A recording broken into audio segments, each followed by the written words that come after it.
It's almost Oktoberfest time again in Munich, and I've already made a few videos about it. About its history, the tents and the rides. The tents and the rides are the same for the entire 16 days.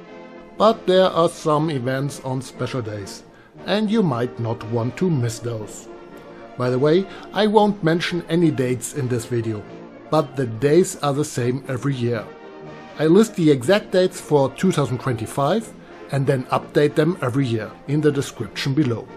That way I don't have to produce the same video again every year. So let's get started. On the opening Saturday in mid-September there are long lines in front of the festival grounds early in the morning. At 9 AM, when the Oktoberfest opens, there is a stampede for the best seats in the tents. The Schottenhamel tent is the most popular because this is where the mayor of Munich opens the first barrel. However, you have to be patient because he doesn't do this until 12 noon. And there is no beer before then. At 10:45 AM, the festival innkeepers and the mayor arrive in a festival parade. Here you can see beautiful decorated horse-drawn carriages, the mayor and the innkeepers with the tent staff. Once the mayor has tapped the first keg, preferably with 3 strokes or less, anything else is considered a failure, gun salutes on the steps of the Bavaria statue announce that the other tents are now allowed to serve beer too.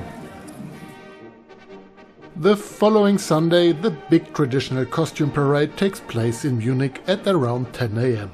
Over 8,000 participants show off their traditional costumes, not only from the Alpine region, but from all over Europe. And a word of warning, the first Sunday of Oktoberfest is usually one of the busiest days at the festival.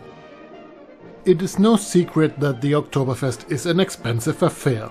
That's why Tuesdays are always family days. On these days, many rides offer discount admission until 7 PM. The middle weekend is also known as Italian weekend in Munich, as a large number of Italians visit the festival on these days. On the middle Sunday at 11 AM there is a big brass band concert featuring all the tent bands on the steps of the Bavaria statue. Oktoberfest ends on the last Sunday. Once again, cannons are fired at noon on the steps of the Bavaria statue.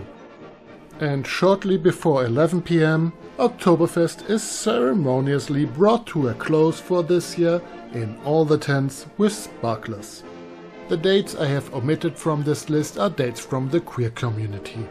There are many such days, and as a heterosexual man, I don't really know how they differ, but I would like to mention at least a few. The first Sunday of Oktoberfest is also Gay Sunday at the Bräurosl. The Monday after that is Roslmontag at the Bräurosl. And on the second Monday, the LGBTQ community celebrates the Prosecco-Wiesn at Fischer, Vroni. I think these are the most well-known days, but feel free to leave a comment if you have more information about which days to visit Oktoberfest. So maybe you'll visit Oktoberfest this year or next, and when you're there, pay attention to the supporting program. And take a look at the city of Munich too. There are lots of great things to see there, and if you don't believe me, book a tour with me. Here's my website and email address. See you in the next video, Philip.